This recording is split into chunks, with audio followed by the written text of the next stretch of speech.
WhiskyJason here, whiskey from the viewpoint of an American in Germany tasting rare and exotic whiskeys. Today I have something from Hazelburn. Hazelburn, 13-year-old limited edition, one of 6,300 bottles, 48.6%. It was distilled in June of 2007. It was bottled on the 12th of April 2021. And it has Whiskybase number 182388. Now, Hazelburn is one of the 3 different products that are made at Springbank. Oh, by the way, Springbank will be here. Whoops, wrong Springbank. Springbank 10 will be my comparison whiskey here. And this is about 50 euros if you can find it over here in Germany. This was 99 euros. Now it's going online for anywhere between 112 all the way up to, I found one guy who's actually asking 250 for it online. So why not if you can. Now, Springbank is a distillery that I will hopefully visit in May of 2022 on my way over to Islay. Yay, I'm really looking forward to that. COVID, please let it happen in spite of everything that's going on. And the interesting thing about Hazelburn is it's triple distilled. Now, they malt all of their own barley at Springbank. Yay. Now, they have a potential capacity here, according to this book, of about 750 liters. They're doing about 250,000 liters, and 10% of that is Hazelburn, and 10% of that is Long Row. So not that much. So they're really, I'm going to use the word struggling to actually meet the demand of the whiskey lovers of the world. They are family owned, so that they do not have to worry about making the biggest profit. They're trying to make the best whiskey in the world in their archaic type of distillery with absolutely no computers, everything hand regulated, and it is more of like a working museum than it is a modern distillery. But maybe that's one of the reasons why the fans of the world love Springbank so much.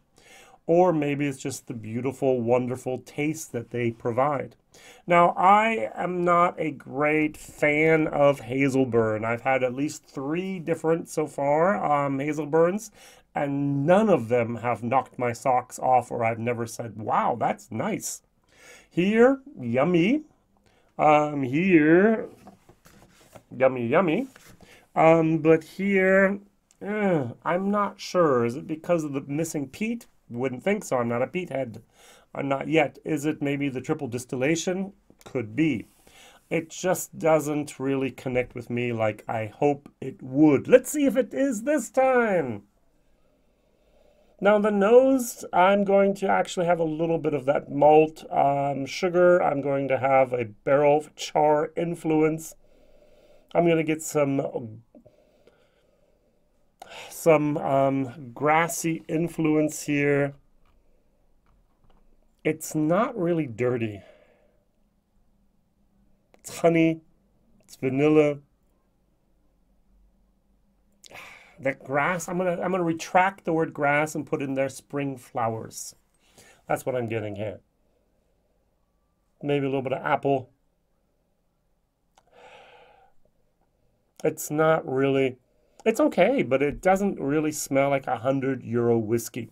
Over here, my Springbank 10 for about 50 euros. Oh, there's more. There's more of a funk. There's more of an interesting moment going on here. Oh, nice. I like. So, on the nose, if you had the choice between these two, I would say go with the Springbank 10. Personal opinion. Dear Springbank, dear Hazelburn, I'm going to ask a tiny little request. Well, first of all, thank you very much. You're going to change these flimsy type of cartons into tubes. All right, why not? And you actually print a label on the back, which is just for the German market. It says here, imported by the Hanseatische Weingesellschaft GmbH. Well, I'm sorry, MBH. And that is actually German. That's so Good, that's the name of the company.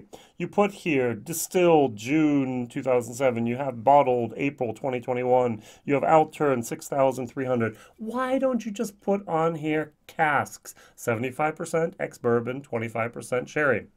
It would help. We are geeks. We are whiskey fanatics. We are nerds. You give us as much information as you can and do not make us go online and look for it someplace. I mean, why not? All right, so there's room.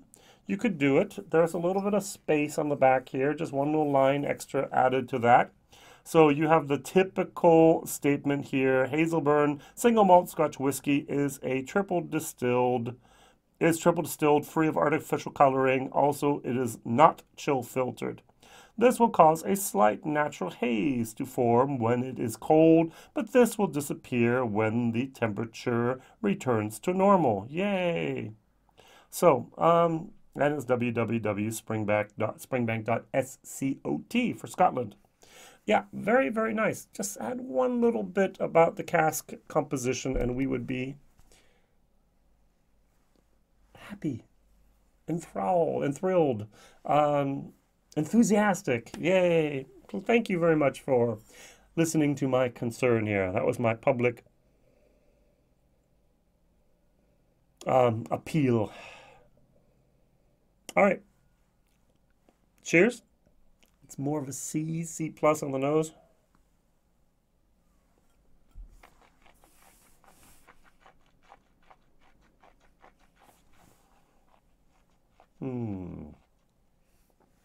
What am I doing? There's a bitter tartness here that really kicks in towards the end. I am not a great fan of that.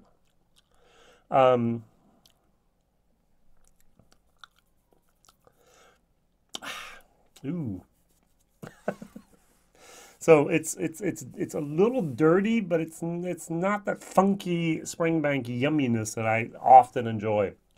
I think it has something to do with it being triple distilled. I'm not sure. It might have to do with just the fact that Hazelburn and I are not the best of friends here.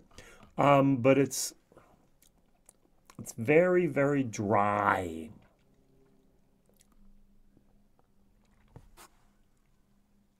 Is it like a licorice type of moment? It's a little bit that spring flowers coming through here. It's lemony. Okay. Yeah. Definitely a C to C minus in my book. There are people that love this whiskey online. People giving it 91s and 90s and all these things. But there are people giving it 81s and 80s and even a 70s out there. So I'm not alone in my disliking of the Hazelburn. All right, let's go to the Springbank 10-year-old as a comparison. Much, much more towards my liking, to be honest. Cheers.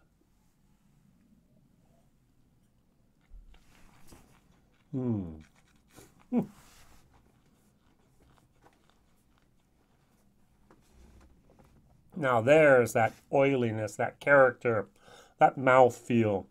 Something's just, it's almost as something was stripped away on flavor content here through the third distillation. There's a fruitiness, there's a slight peatiness in there. This is very good. B minus quality here. This is the C to C minus. Value for money, definitely a D. I would not pay 100 euros for this. I can get a Glendronach 15, I can get a Glenallachie 15, I can get a Bushmill 16. I can get all these different whiskeys that taste, in my personal opinion, much better. So is the cask composition 75% bourbon, 25% here, sherry casks, maybe not perfect? I have no idea. I just think that the Springbank, as this base of a spirit, is so much better than the Hazelburn. So far my prejudice against the Hazelburn has once again been confirmed. Some people have said Hazelburn would be more your entry into the Springbank. I think Springbank is entry into Springbank, to be honest. And if you can find a bottle of this, go buy it, enjoy it, and you will like it. All right. Here, this is something that you might like, you might not like. We'll see what's happening in the future. All right. So thank you very much for watching. Thank you very much for subscribing. What is your favorite Springbank bottling? Is it a Hazelburn? Is it a Springbank? Is it a Long Row? What do you like the best? What is that out there that you've seen and had and gone yummy, yummy, yummy? All right, thank you very much. All the best to you. Whiskey Jason here, whiskey from the viewpoint of an American over here in Europe, tasting rare 6,300 bottles and exotic whiskeys. Bye-bye.